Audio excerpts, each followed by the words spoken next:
ಧ್ಯಾನಮೂಲೋ ಗುರುರ್ಮೂರ್ತಿ ಪೂಜ್ಯಮೂಲೋ ಗುರುರ್ಪಾದಂ ಮಂತ್ರಮೂಲೋ ಗುರುರ್ವಾಕ್ಯಂ ಮುಕ್ತಿಮೂಲೋ ಗುರುಕೃಪಾ. ಇಲ್ಲ ನನ್ನ ದನಿನ ಹಂಗಾಗಿತ್ತಲ್ಲ, ಅಲ್ಲ ಸರಿ ಐತಿಲ್ಲ ಅಂತಾನವ.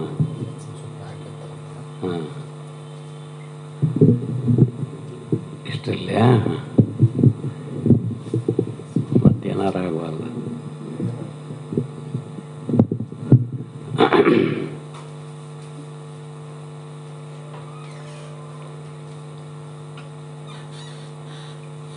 ಸದ್ಗುರು ಶ್ರೋತ್ರಿಯ ಬ್ರಹ್ಮನಿಷ್ಠ ಸಿದ್ಧಾರೂಢರ ಹಿಡಿದ ಅವರಿಗೆ ಅನಂತ ದೀರ್ಘದಂಡ ಪ್ರಣಾಮಗಳನ್ನು ಸಲ್ಲಿಸುತ್ತಾ, ಹಾಗೂ ಸದ್ಗುರು ಶಿವಪುತ್ರ ಪ್ರತಾಪ್ನವರಿಗೂ ಅನಂತ ಕೋಟಿ ನಮನಗಳನ್ನು ಸಲ್ಲಿಸುತ್ತಾ, ಅದೇ ತೆರನಾಗಿ ತಮ್ಮ ಆಯುಷ್ಯದುದ್ದಕ್ಕೂ ಶಾಸ್ತ್ರ ಶ್ರವಣಾರ್ಥಿಗಳಿಗೆ ತಮ್ಮ ಆತ್ಮಬೋಧೆಯನ್ನು ನೀಡಿ ಮುಕ್ತರನ್ನಾಗಿ ಮಾಡುವಂತಹ ಸದ್ಗುರು ಬಸವಾನಂದರು ಹಾಗೂ ಅಭಿನವ ನಿಜಗುರುಗಳು ಇವರಿಬ್ಬರಿಗೂ ನನ್ನ ಅನಂತ ದೀರ್ಘದಂಡ ಪ್ರಣಾಮಗಳು. ಅದೇ ನಡೆದದ್ದು ಈಗ 2-3 ದಿನದಿಂದ ಪೀಠಿಕಾ ಲೆಕ್ಕದಾಗ ನಡೆದದ ಭಗವದ್ಗೀತೆ. ಶ್ರೀಕೃಷ್ಣ ಪರಮಾತ್ಮ ಅರ್ಜುನನಿಗೆ ಜ್ಞಾನಬೋಧೆಯನ್ನು ನೀಡಿದ್ದು. ಯಾಕಂದ್ರೆ ಅರ್ಜುನ ಅವನು ಸಂಸಾರಿಕ ಶೂರ ಇರ್ತಾನ, ಭಕ್ತ ಶಿಷ್ಯ ಇರ್ತಾನೆ, ಕೃಷ್ಣನ ಗೆಳೆಯನೂ ಹೌದು, ಅವನ ಭಾವಮೈದನೂ ಹೌದವ. ಹೀಗಾಗಿ ಅವನಿಗೆ ಇದರ ಮೋಹ ಬಿಡಿಸಬೇಕು, ಹೇಗಾದರೂ ಮಾಡಿ ಇವನ ಮುಕ್ತಿ ಮಾರ್ಗಕ್ಕೆ ಒಯ್ಯಬೇಕು ಅಂಥೇಳಿ ತಿಳಿದ, ನೀ ನಿಮಿತ್ತ ಮಾತ್ರ ಇದ್ದೀಯಪ್ಪ, ನೀನು ಯುದ್ಧ ಮಾಡಲೇಬೇಕು, ಅದು ನಿನ್ನ ಕರ್ತವ್ಯ ಇದೆ, ನಾನು ಒಲ್ಲೆ ಅಂತನ್ರ ಅವ. ಎಲ್ಲ ನಾನು ಈಗ ಕಲಿಸಿದ ತಂದೆ ತಾಯಿ ಅಜ್ಜ ಮುತ್ತಜ್ಜ ಕಾಕ ಇವ್ರು ಏನದಾರಲ್ಲ ನನ್ನ ಬೆಳಗೆಲ್ಲ ಅವ್ರ ಕೈಯಲ್ಲಿ ಬೆಳೆದವ ನಾನು, ಅಂಥವ್ರ ಜೋಡಿ ಯುದ್ಧ ಮಾಡಿ ಅವ್ರನ್ನ ಸಂಹಾರ ಮಾಡಂಥೇಳಿ ನೀನು ಪರಮಾತ್ಮ ನೀ ಹೇಳ್ತೀಯ, ಅದಕ್ಕೆ ಇದು ನನ್ನ ಕಡೆಯಿಂದ ಆಗೋದಿಲ್ಲ ಅಂಥೇಳಿ ಅವನಿಗೆ ಭಯನೂ ಬಂತು. ಒಂದು ಸಂಸಾರದ ಜಿಗುಪ್ಸೆ ಅವನಿಗೆ ಕೂಡಿಕೊಂತು. ಆವಾಗ ಶ್ರೀಕೃಷ್ಣ ಪರಮಾತ್ಮ ಇವ್ರು ಯಾರೂ ಸಂಬಂಧ ಇಲ್ಲಪ್ಪ, ಎಲ್ಲಕ್ಕೂ ಸೂತ್ರಧಾರಿ ನಾನೇ ಇದ್ದೇನೆ, ಅವರು ಮಾಡಿದ ತಪ್ಪುಗಳಿಗಾಗಿ ಅವ್ರಿಗೆ ಶಿಕ್ಷೆ ಆಗಲೇಬೇಕು. ಯಾರಿಗೆ? ಕೌರವರಿಗೆ. ಅನೇಕ ರೀತಿಯಿಂದ ನಿಮ್ಮ 5 ಮಂದಿಗೂ ಎಷ್ಟೊಂದು ಕಷ್ಟ ಕೊಟ್ಟರು, ಏನು ಮಾಡಿದ್ರು, ಹಿಂಗೆಲ್ಲ ಅದಾವು. ಅದಕ್ಕೆ ಯದಾ ಈ ಧರ್ಮಸ್ಯ ಗ್ಲಾನಿರ್ಭವತಿ ಭಾರತ ಅಭ್ಯುತ್ಥಾನಾಂ ಅಧರ್ಮಸ್ಯ ತದಾತ್ಮಾನಾಂ ಸೃಜಾಮ್ಯಹಂ ಸಂಭವಾಮಿ ಯುಗೆ. ಶ್ರೀಕೃಷ್ಣ ಪರಮಾತ್ಮ ಇದೇ ಭಗವದ್ಗೀತೆಯಲ್ಲಿ ಮುಂದೆ ಹೇಳಿದನು. ಅದಕ್ಕೆ ನೋಡಪ್ಪ, ಯಾವಾಗ ಕಾಲಕ್ಕೆ ಅಧರ್ಮಕ್ಕೆ ಹೆಚ್ಚು ತಾಂಡವ ಆಡ್ತದನೋ ಅಧರ್ಮ, ಅದನ್ನು ನಾನು ಅಂದರೆ ಅದನ್ನು ಒತ್ತಿ ಕೆಳಗೆ ಸರಿಸಿ ನಾನು ಉತ್ತಮವಾದ ಜ್ಞಾನವನ್ನೇ ಮುಮುಕ್ಷುಗಳಿಗೆ ನೀಡುವುದೇ ನನ್ನ ಕರ್ತವ್ಯ. ಅದರ ಸಲುವಾಗಿ ನಾನು ಒಬ್ಬ ಸಾಧು ವೇಷದಿಂದ ಆದರೂ ಕಾಲಕ್ಕೆ ಅವತಾರವೆತ್ತಿ 10 ಅವತಾರ ತಾಳಿದಾನಂತ ಎಲ್ಲರಿಗೂ ಗೊತ್ತು. ಶಿಷ್ಟ ರಕ್ಷಣೆ, ದುಷ್ಟ ಶಿಕ್ಷಣೆ, ಈ ರೀತಿ ಮಾಡ್ಕೊಂತ ಬಂದು ಈಗ ಸದ್ಯಕ್ಕೆ ನಿಂಗೆ ಅಂದ್ರೆ ಅರ್ಜುನಿಗೆ ಮೋಹ ಹಿಡಿದದ್ದಕ್ಕೆ ಧೃತರಾಷ್ಟ್ರ ಕಡೆಯವರು ಯಾರ್ಯಾರಿದ್ರು, ಪಾಂಡವ್ರ ಕಡೆ ಯಾರ್ಯಾರಿದ್ರು, ಇವೆಲ್ಲವೂ ಇದರಲ್ಲಿ ಬರ್ತಾವು. ಅದನ್ನು ಗುರುಗಳು ಇವಾಗ ಸ್ಟಾರ್ಟ್ ಮಾಡಿದಾರು, ಒಂದೇ ಬರ್ತದೆ. ಅದಕ್ಕೆ ಆ ಶ್ರೀಕೃಷ್ಣ ಪರಮಾತ್ಮ ಸದ್ಗುರುವಾಗಿ ಜಗತ್ತಿಗೆ ಗುರುವಾಗಿ, ಕೃಷ್ಣ ಒಂದೇ ಜಗದ್ಗುರು ಮತ್ತು ನಿನ್ನೆ ಹೇಳಿದ್ರಲ್ಲ, ಹಂಗೆ ಅವನೇ ಈ ಜಗತ್ತಿಗೆಲ್ಲ ಗುರು. ಅದಕ್ಕೆ ಅವನೇ ನಮಗೆ ಅಜ್ಞಾನವನ್ನು ಕಳೆದು ಸುಜ್ಞಾನವನ್ನು ನೀಡ್ತಾನೋ. ಆದ್ರೆ ಆ ಅಜ್ಞಾನ ಕಳೆದು ಸುಜ್ಞಾನ ನೀಡಬೇಕಂತಾರೆ ನಾವು ಯಾವ ರೀತಿ ಇರಬೇಕು, ಏನು ಮಾಡಬೇಕು, ಹೇಗೆ ಕೇಳಬೇಕು, ಹೇಗೆ ಸೇವಾದಿಗಳನ್ನು ಮಾಡಬೇಕು, ಆ ಗುರುವಿನ ಕೃಪೆಯನ್ನು ಈಶ್ವರ ಕೃಪೆಯನ್ನು ನಾವು ಹೇಗೆ ಪಡ್ಕೋಬೇಕು, ಅದರಿಂದ ನಾವು ಮುಂದೆ ಒಂದು ಜ್ಞಾನಕ್ಕೆ ಅರ್ಹರಾಗ್ತೇವೆ ಅಂಥೇಳಿ ಅನೇಕ ವಿಚಾರಗಳನ್ನು ಈ ಭಗವದ್ಗೀತೆ ಅಂದ್ರೆ 4 ವೇದ ಅದಾವ, ಯಜುರ್ವೇದ, ಋಗ್ವೇದ, ಸಾಮವೇದ, ಅಥರ್ವವೇದ. ಇದಕ್ಕೆ ಮೂಲ ಹಿರಿಯರೇ ದೊಡ್ಡವರೇ ಮಹಾಜ್ಞಾನಿಗಳೇ ಪಂಚಮ ವೇದ ಅಂತ ಹೆಸರಿಟ್ಟಾರು ಭಗವದ್ಗೀತೆಗೆ. ಹಂಗೆ ಈ ಪಂಚಮ ವೇದವನ್ನು ಅದೇನೋ ನಿಮ್ಮ ಪುಣ್ಯ ಎಲ್ಲವೂ ಗ್ರಂಥಗಳು ತಿರುವಿ ಹಾಕ್ತಾನೆ ಇದ್ದೀವಿ. ಇದಾದ್ರೂ ನಾವು ಸರಿಯಾಗಿ ಭಗವದ್ಗೀತೆಯನ್ನು ಎಷ್ಟು ಸಾಧ್ಯತೆ ಅಷ್ಟು ಕ್ರಮವಾಗಿ ತಿಳ್ಕೊಂತ ಹೋದಾಗ ಇನ್ನೂ ನಮಗೆ ಅರ್ಥ ಆಗ್ತದೆ, ಅದರ ಅನುಭವ ಬರ್ತದೆ. ಅದರ ಸಲುವಾಗಿ ಒಟ್ಟಿನ ಮೇಲೆ ಗುರು ಬೇಕು. ಶ್ರೀಕೃಷ್ಣ ಪರಮಾತ್ಮ ಆಕಳದ್ದಂಗಂತ್ರಿ, ಅರ್ಜುನ ಕರು ಇದ್ದಂಗೆ. ಆಕಳ ಹಾಲು ಹೆಂಗೆ ಕೊಡ್ತದನೋ, ಅಮೃತಧಾರೆಯೋ ಆಕಳು ಹೇಗೆ ಹಾಲು ಕೊಡ್ತದೋ ಹಂಗೆ ಅರ್ಜುನ ಬರೀ ಹಾಲು ಕುಡಿಯೋ ಅಂದ್ರೆ ಅಮೃತಧಾರೆಯನ್ನು ಸೇವನೆ ಮಾಡುವ, ಅಂದ್ರೆ ಇದೇ ಅಮೃತವಾಣಿಯನ್ನೇ ಸೇವನೆ ಮಾಡುವ. ಕೃಷ್ಣ ಹಾಲು ಕರೆಯುವ. ಎಲ್ಲ ಸಕಲ ವೇದ ಉಪನಿಷತ್ತುಗಳು ಆಕಳುಗಳಿದ್ದ ಹಾಗೆ ಅಂಥೇಳಿ ತಾತನವ್ರು ಈ ವಿಚಾರವನ್ನು ಎಲ್ಲವನ್ನೂ ಅವ್ರು ಮೊದಲು ಬಂದಾಗ ಹೇಳಿದರು. ಈ ರೀತಿಯಾಗಿ ನೀವುಗಳು ಅಂಥ ಒಂದು ದೌಗ್ಧ ಗೋಪಾಲನಂದನ ಅಂಥೇಳಿ ಬರ್ತದಲ್ಲ, ವಸುದೇವ ದೇವಕಿಯ ಕಂದನಾದಂಥ ಶ್ರೀಕೃಷ್ಣ ಸಾಕಿದವರು ನಂದ. ತಾಯಿ ಯಾರು? ರಾಧೆ ಇರಬೇಕು. ಅಂದರೆ ಕೃಷ್ಣ ಹುಟ್ಟಿದ ಹಡೆದ ತಂದೆ ತಾಯಿಗಳು ವಸುದೇವ ದೇವಕಿ. ಮುಂದೆ ಅದ್ರ ಕತೆ ಎಲ್ಲರಿಗೂ ಗೊತ್ತಿದೆ. ಅದು ಮತ್ತು ಪ್ರಸಂಗದ ಗುರುಗಳು ಹೇಳ್ತಿರ್ತಾರೆ. ಅದ್ರ ಸಲುವಾಗಿ ಒಟ್ಟಿನ ಮೇಲೆ ನಿಮಗೆ ಸದ್ಗುರುನಾಥ ಬೇಕು. ಆ ಸದ್ಗುರುನಾಥ ಬೇರೆ ಬೇಕು ಅಂತಂದ್ರಲ್ಲ, ಆ ಸದ್ಗುರುನಾಥನ ಪಡ್ಯಾಕ ನಾವೇನೇನು ಸಾಧನೆಯಲ್ಲಿರಬೇಕು? ಸಾಧನ ಚತುಷ್ಟಯ ಸಂಪನ್ನರಾಗಲು ವಿವೇಕ, ವೈರಾಗ್ಯ, ಶಮ, ದಮ, ತಿತಿಕ್ಷೆ, ಉಪರ್ತಿ, ಶ್ರದ್ಧಾ, ಸಮಾಧಾನ, ಭಕ್ತಿ, ಶ್ರದ್ಧೆ ಇವೆಲ್ಲ ಅದಾವಲ್ಲ. 8 ಗುಣಗಳು ಶಿಷ್ಯನಲ್ಲಿ ಹೇಳಿದಾರು, 8 ಗುಣಗಳನ್ನು ಗುರುಗಳಲ್ಲಿ ಹೇಳಿದಾರು. ಅಂತಪ್ಪ 8 ಗುಣಗಳುಳ್ಳಂತಹ ಶ್ರೀಕೃಷ್ಣ ಪರಮಾತ್ಮನು ಕರುಣೆ, ಸತ್ಕಲೆ, ಶಾಸ್ತ್ರ ಪರಿಣತಿ, ಸೌಂದರ್ಯತೆ, ಸುಮುಖತ್ವ, ಸುಜ್ಞಾನ, ಸುಗುಣಗಳಿರಲ್ಲ ಅವನೇ ಸೇವೆ ಗುರುಬೇಕು. ಅಂತಪ್ಪ ಗುರುವಿನಲ್ಲಿ ನೀವುಗಳು ಸೇವಾದಿಗಳನ್ನು ಮಾಡ್ತಾ ಆ ಗುರುವಿನ ನಾವು ಪಡ್ಕೊಂಡಾಗ ನಮಗೆ ಈ ಅಮೃತಧಾರೆ ಅನ್ನುವಂಥದ್ದು, ಅಂದರೆ ಜೀವನ ಮುಕ್ತತೆಯನ್ನು ಪಡಿಬೇಕತ್ತಿದ್ರೆ ನಾವು ಅದಕ್ಕೆ ಸಜ್ಜಾಗಿ ನಿಲ್ಲಬೇಕು. ಸೇವಾದಿಗಳನ್ನು ಆಪ್ತ, ಅಂಗ, ಸ್ಥಾನ, ಸದ್ಭಾವ ಇವೆಲ್ಲವನ್ನು ಆಪ್ತ ಅಂದ್ರೇನು, ಅಂಗ ಅಂದ್ರೇನು, ಆ ರೀತಿ ಹೆಂಗೆ ಸೇವಾ ಮಾಡಬೇಕು ಇವೆಲ್ಲ ಬರ್ತಾವಲ್ಲ. ಪ್ರಸಂಗ ಬಿದ್ದಾಗ ಆಗಾಗ ಗುರುಗಳು ಹೇಳ್ತಿರ್ತಾರೋ, ನಾವಾದ್ರೂ ಮತ್ತೊಮ್ಮೆ ಅಂಥವನ್ನ ಮರುಕಳಿಸ್ಬೋದು. ಅದ್ರ ಸಲುವಾಗಿ ಒಟ್ಟು ಗುರು ಬೇಕು ಅನ್ನುವಂಥ ಮಾತಿನಂತೆ ನೋಡ್ರಿ, ಸಾವಜೀವಕ್ಕೆ ಗುರು ಬೇಡ. ಸಾವಜೀವ ಅಂದ್ರೆ ಬೇರೆ ಹುಟ್ಟುದು ಸಾಯುದು ಪ್ರಾಣಿಗಳಂತೆ. ಈಗ ಹೇಳ್ತಾರಲ್ಲ ಗುರುಗಳು, ಆಹಾರ ನಿದ್ರಾ ಭಯ ಮೈಥುನಂಚ. ಹಂಗೆ ಸಾವಜೀವಕ್ಕೆ ಗುರು ಬೇಡ.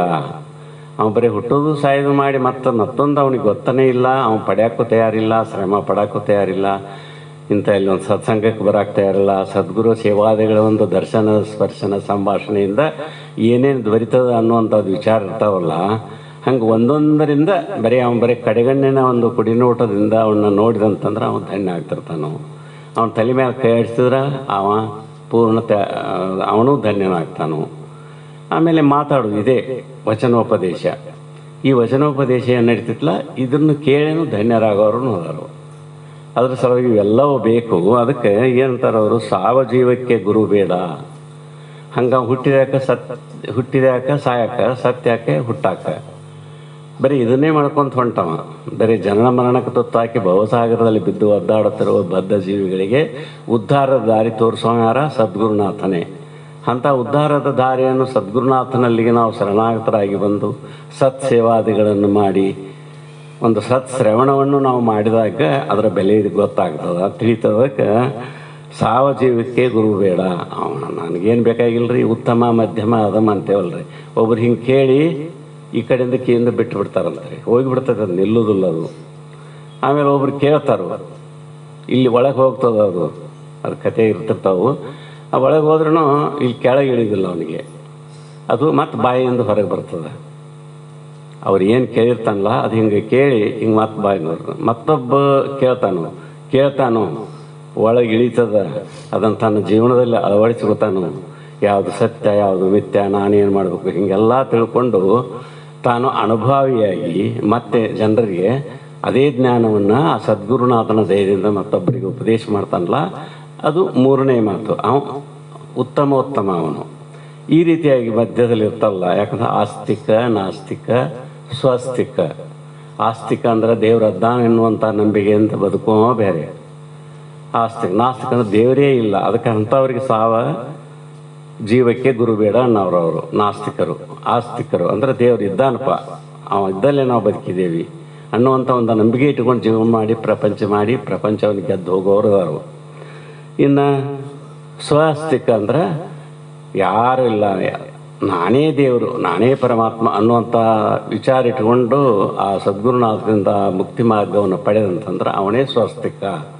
ಈ ರೀತಿಯಾಗಿ ಹಾಗೆ ಹೇಳ್ತಾ ಹೇಳ್ತಾ ಬೇಕಾದಷ್ಟು ವಿಚಾರಗಳು ಬರ್ತಿರ್ತಾವು, ನೀವು ಕೇಳ್ತಾ ಇರ್ತೀವಿ. ಅದಕ್ಕೆ ಸಾಯದ ಜೀವಕ್ಕೂ ಗುರು ಬೇಡ. ಸಾಯದೇ ಇರೋ ಅಂದರೆ ಯಾರು ಆತ್ಮಜ್ಞಾನಿ ಅಂತ ಅರ್ಥ ಮಾಡ್ಕೋಬೇಕಿಲ್ಲಿ. ಅವನಿಗೂ ಏನು ಗುರು ಬೇಕಾಗಿಲ್ಲ, ಯಾಕೆ ಅವ ಎಲ್ಲ ತಿಳ್ಕೊಂಡಿರ್ತಾನು, ಅವನಿಗೆ ಗುರು ಬೇಕಾಗಿಲ್ಲ. ಸಾವ ಜೀವಕ್ಕೂ ಗುರು ಬೇಡ, ಸಾಯದ ಜೀವಕ್ಕೂ ಗುರು ಬೇಡ. ಗುರುವಿಲ್ಲದೆ ಕೂಡಲಿಕ್ಕೆ ಬಾರದು, ಮತ್ತು ಗುರು ಇಲ್ಲದ ಅದು ಕೂಡಕ್ಕೆ ಬರೋದಿಲ್ಲ. ಆ ನಡುವ ಮಧ್ಯದಲ್ಲಿ ಗುರುನಾಥ ಬೇಕೇ ಬೇಕು. ಅದು ಸಾಯದವ ಇರಲಿ, ಅವ ತಿಳ್ಕೊಂಡವನ ಇರಲಿ, ಏನು ಮಾಡಿದರೂ ಗುರುನೇ ಬೇಕಲ್ಲ. ಅದಕ್ಕೆ ಗುರುವಿಲ್ಲದೆ ಕೂಡಲಿಕ್ಕೆ ಬಾರದು. ಮತ್ತು ಇನ್ನಾವಟ್ಟು ಹಿಂಗೆ ಗುರು ಬೇಕು, ಇನ್ನು ಯಾವುದಕ್ಕೆ ಬೇಕು ಮತ್ತು ಗುರು ನಮಗೆ ಅಂಥೇಳಿ ನಾವು ಕೇಳಿದಾಗ, ಇನ್ನಾವಟ್ಟು ಗುರು ಬೇಕು. ಸಾವ ಜೀವ ಸಂಬಂಧಕ್ಕೆ ಠಾವ ತೋರಿಸಬಲ್ಲಾತನೇ ಸದ್ಗುರುವಕ್ಕೂ. ಸದ್ಗುರು ಗುಹೇಶ್ವರ ಅಂತೇಳಿ ಅಲ್ಲಂ ಪ್ರಭುಗಳು ಹೇಳಿದಂಥ ಒಂದು ವಚನ ಇದು. ನೋಡ್ರಿ, ಏನಂದ್ರೆ ಅವರು ಸಾವ ಜೀವ ಸಂಬಂಧಕ್ಕೆ ಸಂಬಂಧದ ಠಾವ ಅಂದರೆ ಜಾಗ, ಸ್ಥಳ, ಆ ವಿಚಾರ, ಆ ಅರಿವನ್ನು ತಿಳಿಸುವ ಅವನಿಗೆ ಗುರು ಹೇಳಬೇಕು. ಅವನಿಗೆ ಆ ತೋರಬಲ್ಲಾತನೇ ಸದ್ಗುರು ಗುಹೇಶ್ವರ ಅಂತೇಳಿ ಅಲ್ಲಂ ಪ್ರಭುಗಳು ಹೇಳ್ದಂಗೆ. ಹಂಗೆ ನಮಗೆ ಏನಾಗ್ಯದಂದ್ರೆ ಇನ್ನಾವಟ್ಟು ಹಾವಿಂಗೆ ಗುರು ಬೇಕು ಅಂತಂದಾಗ ಸಾವಜೀವ ಸಂಬಂಧ, ಶಿವಜೀವರ ಸಂಬಂಧ ಅಂತೇವಲ್ಲ, ಏಕತ್ವ. ಆ ಏಕತ್ವ ತಿಳಿಸಾಕ ಕೂಡ್ಸಾಕಾದ್ರೂ ಒಬ್ಬ ಗುರು ಬೇಕಲ್ಲ, ಅದಕ್ಕೆ ಗುರು ಬೇಕು ಅಂತೇಳಿ ಗುಹೇಶ್ವರರು ಅಲ್ಲಮ್ಮ ಪ್ರಭುಗಳು ಹೇಳಿದಂಥ ಮಾತಿದೆ. ನಾವು ನಿತ್ಯ ಶಾಸ್ತ್ರಸವನ್ನು ಮಾಡ್ತಾ ಇದ್ದೇವೆ. ಯಾಕಂದ್ರೆ ಒಂದೋ ಒಂದು ದಿವಸ ಪಾಳೆ ನಾವು ಎಲ್ಲೇ ಇರ್ತೇವೆ, ಪ್ರಪಂಚದಾಗ ಇರ್ತೇವೆ. ಯಾಕಂದ್ರೆ ಅಷ್ಟು ಭದ್ರವಾಗಿ ನಾವು ವಯೋವೃದ್ಧರಾಗಿದ್ದೇವೆ ವಿನಃ ಇನ್ನೂ ಜ್ಞಾನವೃದ್ಧರಾಗಿಲ್ಲ. ಆದಾಗ್ಯೂ ಇಷ್ಟು ಶಾಂತ ರೀತಿಯಿಂದ ನೀವು ಏನೋ ನಮಗೆ ತಿಳಿದಿದ್ದನ್ನು ವಿಚಾರವನ್ನು ಹೇಳ್ತೇವೆ, ಕೇಳ್ತಿರ್ತೇವೆ. ಎಲ್ಲೆಲ್ಲೇ ಒಬ್ಬೊಬ್ಬರ ಕಡೆಯಿಂದ ಒಂದೊಂದು ಮಾತುಗಳು ಸಿಗ್ತಿರ್ತಾವೆ. ಅಂಥ ಒಂದು ಸಂದರ್ಭದಲ್ಲಿ ನೀವುಗಳು ನೋಡು, ದೇವರಲ್ಲಿ ಜಾಗನ ಇಲ್ಲಂತೆ. ದೇವರು ಎಲ್ಲಿದ್ದಾನೆ ಅಂದರೆ ಸರ್ವತ್ರದಲ್ಲಿ ಇದ್ದಾನ, ಕಣಕಣಗಳಲ್ಲಿ ಇದ್ದಾನ. ಯಾಕಂದ್ರೆ ದೇವರು ಎಲ್ಲೆಲ್ಲೂ ಇದ್ದಾನೆ. ಆ ದೇವರು ಎಲ್ಲೆಲ್ಲೂ ಅಂದ್ರೆ ಅವಿರು ಜಗನೇ ಇಲ್ಲ ಠಾವ ಇಲ್ಲ ಅಂತ ಈಗ ಬಂತಲ್ಲ. ಸ್ವರ್ಗ ಮೃತ್ಯು ಪಾತಾಳಕ್ಕೆ ಠಾವೆಲ್ಲಿಬೋದು, ಮೇಘಜಾಲವೆಲ್ಲ ಮತ್ತು ಸುರಿದರೆ ಸಪ್ತ ಸಾಗರಗಳಿಗೆ ಉದಕವೆಲ್ಲಿಬೋದು. ನೆಟ್ಟನೆ ಶಿವಜ್ಞಾನಿಗಳು, ಕಷ್ಟಜೀವಿಗಳು ನೆಟ್ಟನೆ ಶಿವಜ್ಞಾನಿಗಳಾದರೆ ಭವಕ್ಕೆ ಬಳ್ಳಿಯಲ್ಲಿಯುವುದು ಕೂಡಲ ಚೆನ್ನ ಸಂಗಮ ದೇವ ಅಂತೇಳಿ ಚನ್ನಬಸವಣ್ಣವ್ರು ಹೇಳಿದ ಮಾತದ ಇವು. ಅದಕ್ಕೆ ಬಟ್ಟ ಬಯಲೆಲ್ಲ ಗಟ್ಟಿಗೊಂಡರೆ ಸ್ವರ್ಗ ಮೃತ್ಯು ಪಾತಾಳಕ್ಕೆ ಠಾವೆಲ್ಲಿಯುವುದು ಅಂದರೆ ಅಲ್ಲೆಲ್ಲಿ ಜಾಗ ಬರ್ತದೆ. ಎಲ್ಲ ಗಟ್ಟಿಗೆ ಕುಂತಂದ್ರೆ ಇಲ್ಲಿ ಇದಕ್ಕೆ ಜಾಗ ಎಲ್ಲಿರ್ತೈತೆ, ಇರೋಕೆ ಬರೋದಿಲ್ಲ. ಅದಕ್ಕೆ ಮೇಘ ಜಲವೆಲ್ಲ, ಮೇಘ ಅಂದ್ರೆ ನೀರು, ಮೋಡ. ಆ ಮೋಡ ಮೇಘ ಜಲವೆಲ್ಲ ಮುತ್ತು ಸುರಿದರೆ ಮುಂದೆ ಉದಕಂಗೆ ಸಪ್ತ ಸಾಗರಗಳಿಗೆ ಉದಕವೆಲ್ಲಿಬಹುದು.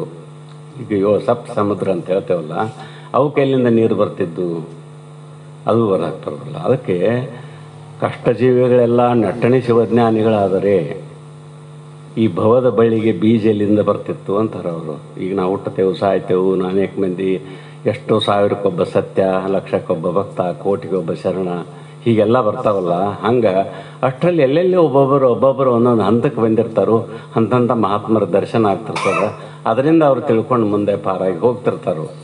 ಈ ರೀತಿಯಾಗಿ ಅದಕ್ಕೆ ದೇವರು ಎಲ್ಲೆಲ್ಲೂ ಇದ್ದಾನೆ ಅನ್ನುವಂಥ ಪ್ರಶ್ನೆ. ಅದಕ್ಕೆ ಏನು ಮಾಡಿದ್ದಾರೆ, ಒಂದು ಊರಲ್ಲಿ ಒಬ್ಬ ನಾಸ್ತಿಕ ಯುವಕರ ತಂಡ ಇತ್ತು.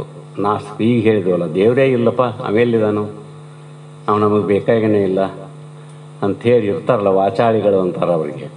ಅದಕ್ಕೆ ಒಂದು ಊರಿನಲ್ಲಿ ಒಂದು ನಾಸ್ತಿಕ ಯುವಕರ ಸಂಗಣ ಇತ್ತು ಅಂತಾರೆ. ಅವ್ರದ್ದೊಂದು ಗುಂಪಾಯಿತು, ಉಡಾಡ್ರ ಗುಂಪು ಅಂತೇವಲ್ಲ. ಸುಮ್ಮನೆ ಚರ್ಚೆ ಮಾಡೋದು, ಏನಕ್ಕೆನಾರು ಪ್ರಶ್ನೆ ಮಾಡೋದು, ತಿಳಿದವ್ರಿಗೆ ಅಸಹ್ಯ ಮಾಡೋದು, ಹೀಗೆಲ್ಲ ಇರ್ತಾವಲ್ಲ, ಆ ಭಾವ ಇತ್ತು.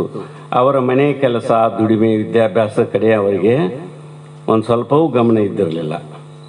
ಅವ್ರ ಮನೆ ಕೆಲಸ, ಆಮೇಲೆ ದುಡಿಮೆ ಮಾಡ್ಬೇಕನ್ನೋದು ಮತ್ತು ವಿದ್ಯಾಭ್ಯಾಸ ಕಲಿಬೇಕನ್ನೋದು ಇವ್ಯಾವ ಅವ್ರಿಗೆ ಗೊತ್ತಿಲ್ಲ.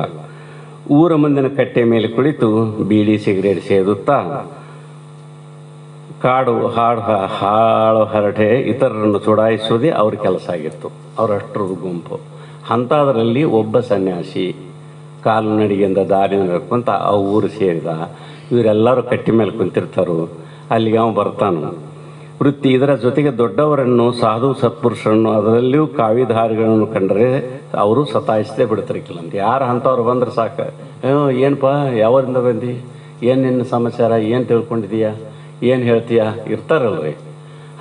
ಹಂಗೆ ದೊಡ್ಡವರನ್ನು, ಸಾಧು ಸತ್ಪುರುಷರನ್ನು, ಅದರಲ್ಲೂ ಕಾವಿಧಾರಿಗಳನ್ನು ಕಂಡರೆ ಸತಾಯಿಸದೆ ಅವರು ಬಿಡುತ್ತಿರಲಿಲ್ಲ.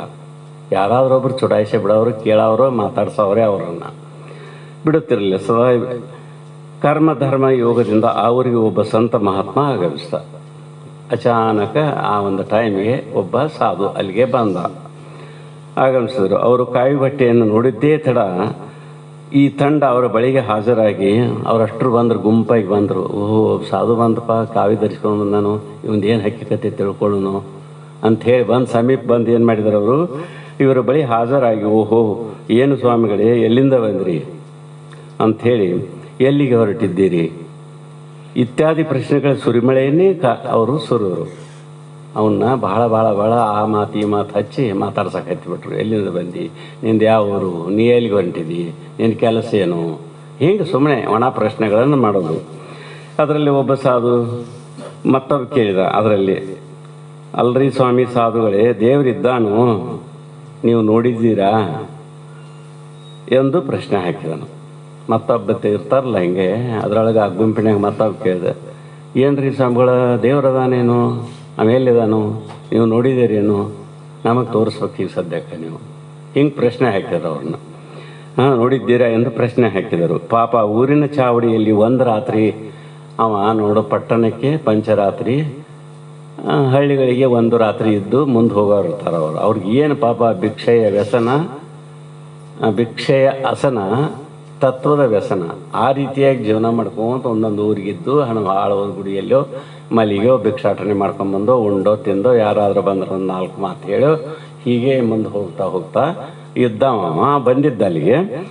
ಪಾಪ ಊರಿನ ಚಾವಡಿಯಲ್ಲಿ ಒಂದು ರಾತ್ರಿ ತಂಗಿ ಮುಂದೆ ಹೋಗೋಣವೆಂದಿದ್ದ ಆ ಸ್ವಾಮಿ ಜಗ್ಗಲಿಲ್ಲ. ಅವ್ರಿಗೆ ಅನ್ಸಲಿಲ್ಲರಿ. ಅವರು ತಿಳ್ಕೊಂಡಿರ್ತಾರೋ, ಇವ್ರದ್ದೇನೋ ಬೇರೆನ ಕಾಣ್ತದಪ್ಪ, ಏನಾರು ಮಾಡಲಿ, ನನಗೆ ತಿಳಿದಷ್ಟು ನಾ ಉತ್ತರ ಕೊಟ್ರಾಯ್ತು, ಅಥವಾ ಏನು ಮಾಡ್ತಾರೆ ಮಾಡಲಿ ಅವರು ಅಂಥೇಳಿ ವಿಚಾರ ಮಾಡಿ ಏನು ಮಾಡಿದ್ರು ಸ್ವಾಮಿ ಜಗ್ಗಲ್ಲ. ಎಷ್ಟೇ ಆಗಲಿ ದೇಶ ತಿರುಗಿದ ಸನ್ಯಾಸಿ ಅಲ್ಲವೇ. ನೋಡ್ರಿ, ಅವರು ಊರೂರ ತಿರುಗಿರ್ತಾರೋ, ಒಬ್ಬರ ಬುದ್ಧಿ ಇರೋದಿಲ್ಲ ಅವರಲ್ಲಿ. ಅನೇಕ ಥರದಿಂದ ಎಲ್ಲ ವಿಚಾರಗಳು ಇರ್ತಾವೆ. ಇದನ್ನು ತಾತ ಮೇಲೆ ಹೇಳ್ತಿರ್ತಮ್ಮ, ನಾವೆಲ್ಲ ದೇಶ ಸುತ್ತರಿಗೆ ಬಂದವರು, ತಿರುಗಿ ಬಂದವರು, ಹೀಗೆಲ್ಲ ಯಾರೋ ಒಬ್ಬರು ಬಂದು ಏನೋ ಕುಂತು ಶಾಸ್ತ್ರ ಕೇಳೋದನ್ನು ಪ್ರಶ್ನೆ ಮಾಡಿದ್ರೆ ಅದು ಪುತ್ರ ಸಿಗೋಲ್ಲ. ಅವ್ರು ಬೇರೆ ತಮ್ಮ ಭಾಷೆ ಒಳಗೆ ಹೇಳ್ತಿದ್ರು. ಹೀಗೆಲ್ಲ ಆಗಲಿ ದೇಶ ತಿರುಗಿ ಸನ್ಯಾಸಿ ಅಲ್ಲವೇ. ಮಕ್ಕಳೇ, ನಾವು ಕಾಶಿಗೆ ಹೊರಟಿದ್ದೇವೆ ಮತ್ತು ಸಮಾಧಾನದಿಂದ, ನೋಡ್ರಪ್ಪ ಮಕ್ಕಳ, ನಾನು ಕಾಶಿ ಕ್ಷೇತ್ರ ನೋಡಕ್ಕೆ ಹೊರಟಿದ್ದೇನು, ಕಾಶಿ ಕ್ಷೇತ್ರಕ್ಕೆ ಹೊರಟಿದ್ದೇನೆ. ಪ್ರಪಂಚದಲ್ಲಿ ದೇವರು ಇದ್ದಾನೆ, ಅವನಿಲ್ಲದಿದ್ದರೆ ಈ ಜಗತ್ತು ಇಷ್ಟು ವ್ಯವಸ್ಥಾಬದ್ಧವಾಗಿ ನಡೆಯುತ್ತಿರಲಿಲ್ಲ. ಪರಮಾತ್ಮದಾನಪ್ಪ, ಅವಿಲ್ಲ ಈ ಜಗತ್ತು ಇಲ್ಲವೇ ಇಲ್ಲ ಅನ್ನೋರೇನು ತೃಣ ಕಾಷ್ಟಗಳಲ್ಲಿ ಅದಾನಂತ ಹೇಳ್ತಾರಲ್ಲ, ಹಂಗೆ ಇಷ್ಟು ಈ ಜಗತ್ತಿನ ಆಟ ಇಷ್ಟು ಅವ ಇಲ್ಲದಿದ್ದರೆ ಇಷ್ಟು ವ್ಯವಸ್ಥವಾಗಿ ನಡೆಯೋದಿರಲಿಲ್ಲ. ನೋಡಿ, ನೀವು ನಿಮ್ಮ ಮೂಗು ಇರುವಲ್ಲಿಗೆ ಗಾಳಿ ತಂದು ಕೊಡ್ತಾನೆ. ಪರಮಾತ್ಮ ಏನು ಮಾಡ್ತಾನೆ, ಅವ್ನ ಕೆಲಸ ಏನು, ವಾಸನೆ ಏನು ಎಲ್ಲಾರು ತಗೋ ಅಂತ ಕೊಡ್ತಾನೆ, ನಾವು ಸೀದಾ ಇಲ್ಲಿ ಮೂಗಿಗೆ ಕೊಡಂತ ಕೊಡ್ತಾನೆ. ಅದು ಆ ಭಗವಂತನ ಕೆಲಸನೇ ಅದು. ಗಾಳಿ ತಂದು ಕೊಡ್ತಿದ್ದಾನಲ್ಲ, ಅವರು ಯಾರು? ಜಗತ್ತಿಗೆ ಮಳೆ, ಬೆಳೆ, ಬಿಸಿಲು, ಗಾಳಿ ತಂದು ಕೊಡುತ್ತಾನಲ್ಲ, ಅವರು ಯಾರು? ಇದನ್ನು ನೀವು ತಿಳ್ಕೊಂಡಿದ್ದೀರೇನು? ನೀವು ತಿಂದು ಮಲಗಿದರೆ ಬೆಳಗ್ಗೆ 7 ಆಹಾರ ಜೀರ್ಣಿಸುವವರು ಯಾರು ಎಂದು ಸಮಾಧಾನವಾಗಿ ಉತ್ತರ ಕೊಡುತ್ತಿರುವಲ್ಲಿಯೇ ಇಷ್ಟು ಸಮಾಧಾನದಲ್ಲಿ ಹೇಳತಾನವ. ಪರಮಾತ್ಮದಾನಪ್ಪ, ಅವಿಲ್ಲದೆ ಜಗತ್ತಿನ ಆಟ ನಡೆದಿಲ್ಲ, ಹಂಗೆ ಬದುಕಕ್ಕೆ ಸಾಧ್ಯ ಇಲ್ಲ, ಮಳೆ ಗಾಳಿ ಪಂಚಮಹಾಭೂತಗಳಿಂದ ಈ ಜಗತ್ತು ಸೃಷ್ಟಿಯಾಗೈತಿ, ಹಿಂಗೆಲ್ಲ ಬರ್ತದೆ ಶಾಸ್ತ್ರದಲ್ಲಿ. ಆ ವಿಚಾರಗಳನ್ನು ಹೇಳ್ತಾ ಇದ್ರು. ಅದ್ರಾಗ ಒಬ್ಬ ಸ್ವಾಮಿ, ನಮಗೆ ಅದೆಲ್ಲ ಬೇಕಾಗಿಲ್ಲ, ನಿನ್ನ ಬೋಧೆನ ಬೇಕಾಗಿಲ್ಲ, ನಮ್ಗೆ ಅದೆಲ್ಲ ನಮಗೆ ಬೇಡ, ನೀವು ದೇವರನ್ನು ನೋಡಿದ್ದೀರಾ ಅದರ ಮೊದಲು ಹೇಳ್ರಿ ನಮಗೆ ಅಂದು. ಆಗ ಸ್ವಾಮಿ ತಮ್ಮ ಮನಸ್ಸಿನಲ್ಲಿಯೇ ಇವರೆಲ್ಲ ನಾಸ್ತಿಕವಾದಿಗಳು ಆದ ನಾಗರಿಕರು, ನವನಾಗರಿಕರು ಅಂತ ಹೆಸರಿಟ್ಟರು ಪಾಪ. ಇವರೆಲ್ಲ ನಾಸ್ತಿಕವಾದಿಗಳು, ದೇವರೇ ಇಲ್ಲ ಅಂತ ಬದುಕೋರು ಇವರು. ಒಂದು ಪ್ರಾಣಿನೂ ಎಚ್ಚರ ಇಟ್ಕೊಂಡು ಮಕ್ಕಳನ್ನಾಗಲಿ ತಂದಾಗಲಿ ಎಚ್ಚರ ಇಟ್ಕೊಂಡು ಬದುಕ್ತಿರ್ತಾರೆ ಇವರು, ಅದಕ್ಕಿಂತ ಕಡೆದಾರ ಇವರು. ಅದಕ್ಕೆ ಇವರೆಲ್ಲ ನಾಸ್ತಿಕವಾದ ನವನಾಗರಿಕರು. ಇವರಿಗೆ ತಕ್ಕ ಉತ್ತರ ಕೊಡಬೇಕೆಂದು ಯೋಚಿಸಿ, ಆವಾಗ ಇವರಿಗೆ ಸರಿಯಾದ ಉತ್ತರನ ಕೊಡಬೇಕಂತ ಹೇಳಿ ಯೋಚಿಸಿ, ಹೌದಪ್ಪ, ನಾನು ದೇವರನ್ನು ನೋಡಿದ್ದೇನೆ ಮತ್ತು ನಿಮಗೆ ತೋರಿಸುತ್ತೇನೆ, ಧೈರ್ಯವಾಗಿ ಉತ್ತರಿಸಿದರು. ಈವರೆಗೂ ಇವರಿಗೆ ಯಾರೂ ನಾನು ದೇವರನ್ನು ಕಂಡಿದ್ದೇನೆ ಎಂದು ಹೇಳಿದವರೇ ಇದ್ದಿರಲಿಲ್ಲ. ಎಲ್ಲರೂ ಅಂಜು ಓಡೋರು ಇದ್ದರು. ಇಲ್ಲಪ್ಪ, ನನಗೇನು ಗೊತ್ತಪ್ಪ, ದೇವರೇ ಇಲ್ಲಿ ನೋಡಲಿಲ್ಲ, ನಾನು ಉದರ ಪೋಷಣೆ ಬಹುಕೃತ ವೇಷಂ ಅಂತ ಹಿಂಗೆಲ್ಲ ಅಡ್ಡಾಡ್ಕೊಂತ ಹೋಗವ, ನಾ ಕಂಡಿಲ್ಲಪ್ಪ, ನೋಡಿಲ್ಲ ಅಂತ ಅಂಜು ಹೋಗೋರಿದ್ದರು. ಇವು ಧೈರ್ಯವಾಗಿ ನಾನು ನೋಡಿದ್ದೇನೋ, ನಿಮಗೆ ತೋರಿಸ್ತಾನಂತೇಳಿ ಅವ್ರಿಗೆ ಉತ್ತರ ಕೊಟ್ಟ. ಕಂಡಿದ್ದೇನೆಂದು ಹೇಳಿದವರನ್ನೇ ಕಂಡಿರಲಿಲ್ಲ. ಈ ಮಾತು ಕೇಳಿ ಅವರಿಗೆ ಸ್ವಲ್ಪ ದಿಗಿಲಾಯಿತು. ಕುಂತ್ಕೊಂಡು ಕೇಳೋರಿಗೆ ಸ್ವಲ್ಪ ದಿಗಿಲು ಬಡಿತಿದ್ರು. ಅಂದ ಕೂಡಲೇ ದಿಗಿಲಾಯಿತು, ಸ್ವಾಮಿ, ಆ ದೇವರು ಎಲ್ಲಿ ಇದ್ದಾನೆ, ಎಲ್ಲೆಲ್ಲೂ ಇದ್ದಾನೆ, ನಮಗೆ ತೋರಿಸುತ್ತೀವ್ರೋ? ಅವ್ನು ಕೇಳಿದ್ರು, ಅವರು ಪ್ರಶ್ನೆ ಮಾಡಿದರು, ನಮಗೇನು ನೀವು ತೋರಿಸ್ತೀರಾ ಅಂತ ಕೇಳಿದರು. ಓಹೋ, ತೋರಿಸ್ತಾರೆ ಅಂತ ಹೇಳಿದರು. ಇಲ್ಲಿಗೆ ನಾನು 2 ಮಾತುಗಳನ್ನು ಗುರುಪಾದಕ್ಕೆ ಅರ್ಪಿಸಿ ಗುರುಗಳು ಮುಂದುವರಿಸಲಿ ಅಂತ ಹೇಳಿ ವಿರಾಮ ಕೊಡ್ತಾರೆ.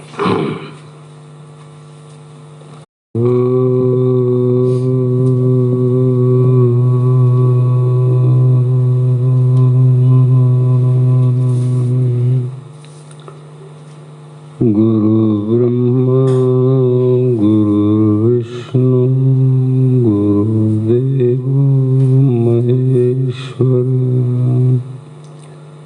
ಗುರು ಸಾಕ್ಷಾತ್ ಪರಬ್ರಹ್ಮ ತಸ್ಮೈ ಶ್ರೀ ಗುರುವೇ ನಮಃ.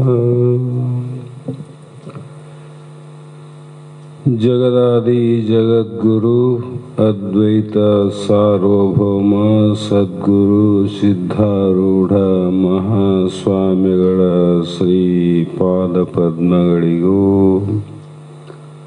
ಆರೂಢ ಜ್ಯೋತಿ ಶಿವಪುತ್ರ ಮಹಾಸ್ವಾಮಿಗಳ ಶ್ರೀಪಾದಗಳಿಗೂ, ಶ್ರೋತ್ರಿಯ ಬ್ರಹ್ಮನಿಷ್ಠ ಬ್ರಹ್ಮಲೀನ ಸದ್ಗುರು ಬಸವಾನಂದರ ಚರಣ ಕಮಲಗಳಿಗೂ,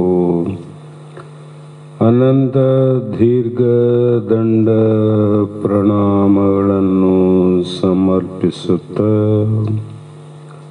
ಸದ್ಗುರು ಸಿದ್ಧಲಿಂಗಪ್ಪ ತಾತ ಕಪಗಲ್ ಇವರನ್ನು ಮನದೋಳು ಪೂಜಿಸುತ್ತ, ತಮ್ಮೆಲ್ಲರಿಗೂ ವಂದಿಸುತ್ತ, ಈ ದಿನ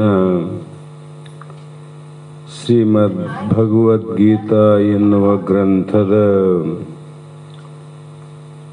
ಪ್ರಥಮ ಅಧ್ಯಾಯದ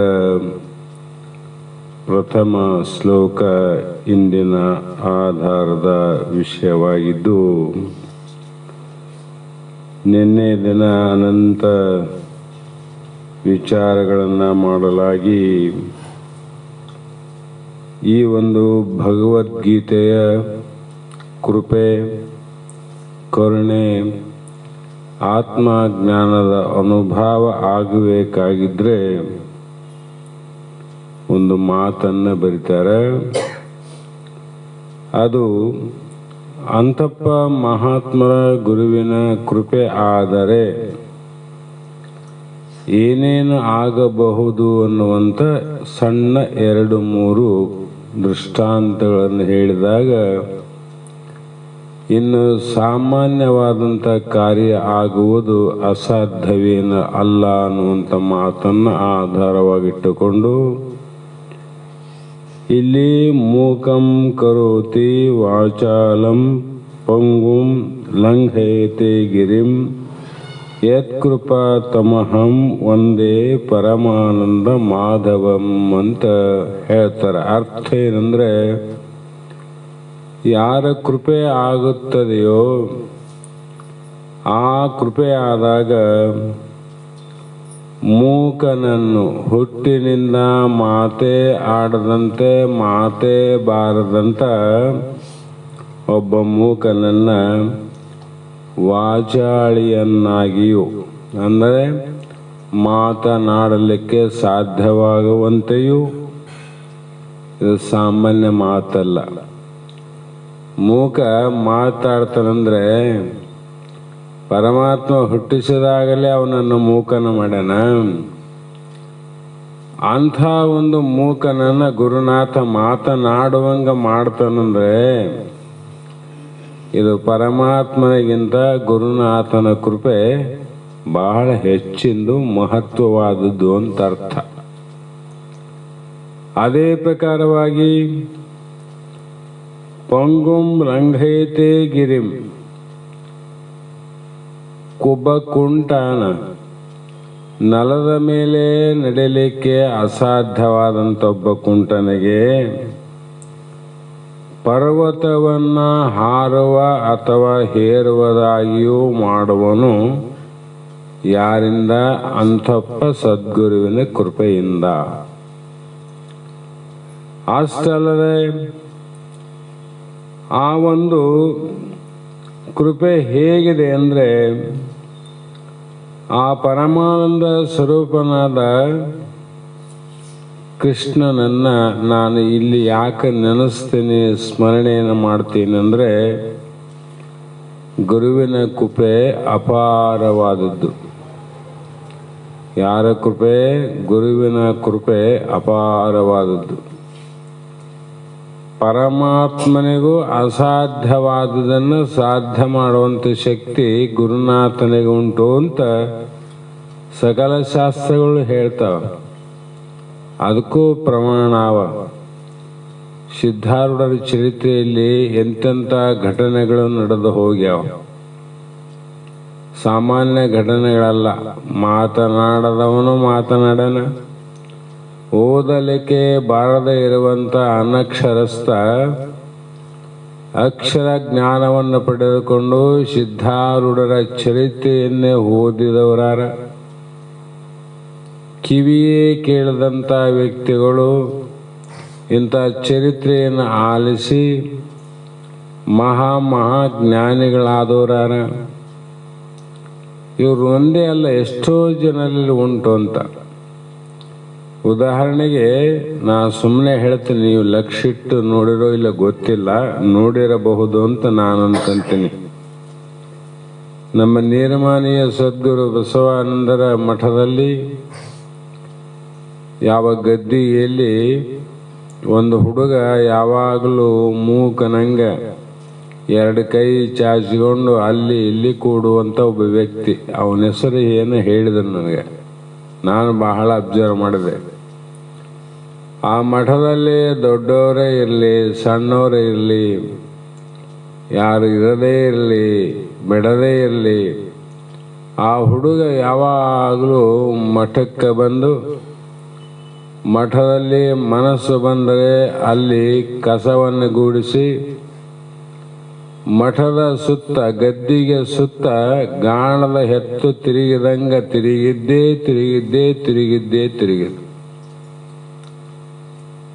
ಅಂಥ ಹುಡುಗ ಮೊದಲು ನಾನು ನೋಡೀನಿ. ಅವನಿಗೆ ನಡಿಲಿಕ್ಕೆ ಬರ್ತಿದ್ದಿಲ್ಲ, ಸರಿಗೆ ಕೂಡ್ಲಿಕ್ಕೆ ಬರ್ತಿದ್ದಿಲ್ಲ, ಒಬ್ರು ಹಿಡ್ಕೊಂಡು ಹೋಗ್ಬೇಕಾಗಿತ್ತು. ಇವತ್ತು ಸ್ವತಂತ್ರವಾಗಿ ಅವನು ಎಲ್ಲ ಕಾರ್ಯವನ್ನು ತಾನೇ ಮಾಡಿಕೊಂಡು ಸತತವಾಗಿ ಆ ಗುಡಿಯಲ್ಲಿ ತನ್ನ ಸೇವೆ ಮಾಡ್ತಾನ.